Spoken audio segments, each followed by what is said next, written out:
Assalamualaikum warahmatullahi wabarakatuh. Salam sejahtera untuk kita semua. Shalom, Om Swastiastu, Nama Budaya, Salam Kebajikan.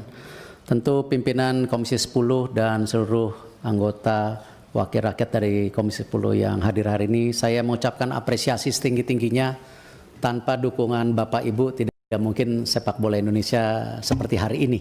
Karena memang ini kerja-kerja sama antara pemerintah dan PSSI dan tentu seluruh daripada masyarakat sepak bola yang mengimpikan sepak bola kita harus bangkit.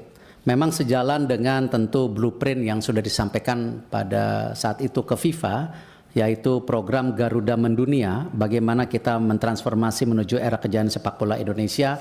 Memang kita memberikan target-target untuk pengembangan daripada sepak bola Indonesia.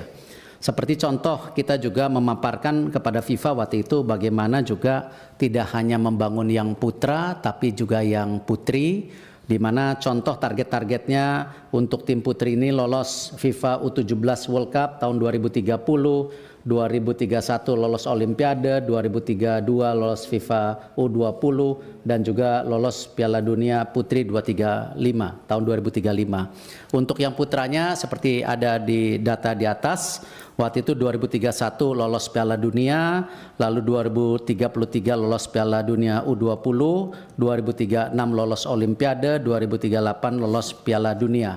Dan tentu rencana ini juga dibagi menjadi 3 fase, slide berikutnya. Di mana tentu tadi disampaikan oleh Pak Menpora short term, ya, diwakilkan Pak Wamen. Terima kasih Pak Wamen dukungannya. Ini sama-sama tim Olimpiade London waktu itu.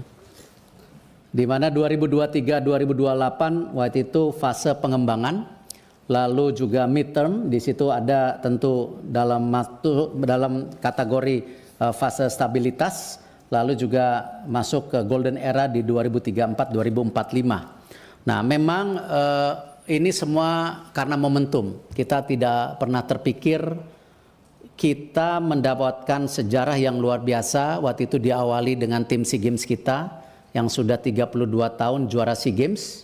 Lalu kita PSSI mendorong, ya, di mana pertama kalinya, slide berikutnya, kita tim U17 kita, tim U20 kita, tim U23 kita, semua termasuk yang senior ini bisa masuk ke Piala Asia.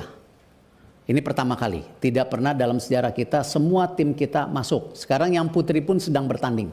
Kemarin alhamdulillah juara AFF, kita lagi coba nanti kualifikasi Piala Asia. Nah, karena program yang didukung oleh pemerintah dan tentu semua supporter sepak bola, apakah pembelian merchandise, sponsor ini sebuah momentum yang tidak pernah dipikirkan, terlepas daripada roadmap yang kita sudah paparkan kepada waktu itu kepada FIFA. Slide berikutnya. Nah, di sini sebagai contoh, di mana kemarin di U16 kita juara 3, sehingga kita bisa masuk Piala Asia, dan ini sekarang timnya sedang training camp. Akan ada beberapa pertandingan nanti di UAE, lalu di Saudi. Kalau sampai kita masuk 8 besar di Piala Asia, artinya kita lolos Piala Dunia. Artinya sebuah terobosan yang mestinya targetnya di tahun 2030-an. Nah, lalu di U20 sama kemarin ternyata kita juara 1 Piala AFF U19. Yang sebenarnya untuk U20 sendiri targetnya sebenarnya lebih rendah dari yang U17. Ternyata juara. Nah, akhirnya kita lolos juga Piala Asia. Tapi sayang di fase grup kita kalah. Dan memang ke Piala Dunia itu untuk Piala U20 cukup berat karena 4 besar. Kalau yang U17 8 besar. Nah, tetapi tentu hal-hal seperti ini kita tidak boleh menyerah diri. Karena sebuah kegagalan. Karena U17 kita masih punya potensi. Bahkan kenapa kita juga diskusi hari ini mengenai percepatan naturalisasi, karena prestasi yang luar biasa di tim U23 kita. Next slide. Di mana masuk 4 besar Piala Asia. Jadi ranking 4 di Asia. Sehingga kalau ranking 3 kita langsung ke Olimpiade. Akhirnya karena ranking 4 kita harus bertanding di Prancis melawan Guinea. Sayang kita kalah 2-0. Nah, hal-hal seperti ini yang membuat confidence pemerintah PSSI kenapa tim senior kita ini punya potensi dari anak-anak muda kita seperti Rido, Marcelino yang juara SEA Games, ditambah tadi tim U23 kita dan sisa daripada tim senior kita.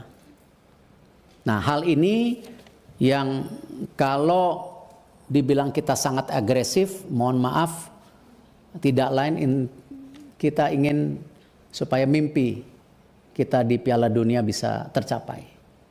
Dan ini tentu kita masih ada sisa pertandingan 4, di mana nanti lawan Australia tanggal 20 away, lalu 25 lawan Bahrain di Indonesia, lalu tanggal 5 Juni lawan China di Indonesia, 10 Juni lawan Jepang.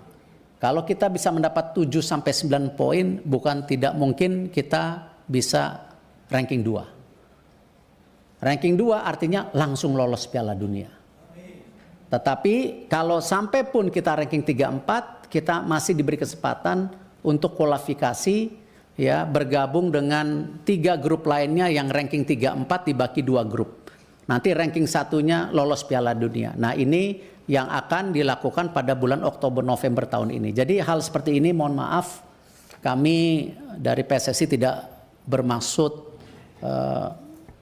melakukan sebuah mimpi yang hiperbol, tetapi ini sesuatu yang real, nyata ada di depan mata kita, dan ini baik saya rasa untuk bangsa kita juga sejajar dengan bangsa-bangsa besar di dunia. Dan kami tentu perkembangan tim nasional senior ini juga tetap kita lakukan bagaimana terus membangun regenerasi tim nasional melalui program pembangunan usia dini, yang mungkin pada kesempatan berikutnya, slide berikutnya, saya berharap saya diberi waktu paparan lebih lebar. Kemarin terima kasih para pimpinan Kapoksi sudah hadir. Mungkin tidak fair para pimpinan kalau kita juga tidak mengajak seluruh anggota untuk melakukan FGD. Ya, karena memang kebetulan ada mungkin 30 halaman yang tidak mungkin saya presentasikan saat ini. Dan insya Allah niat baik, nawaitu baik dari bapak-bapak ibu yang hadir, kita tidak akan salah gunakan. Ini sekedar memang bagaimana kita memastikan mimpi kita sebagai bangsa bisa setara dengan bangsa-bangsa dunia. Terima kasih. Wassalamualaikum warahmatullahi wabarakatuh.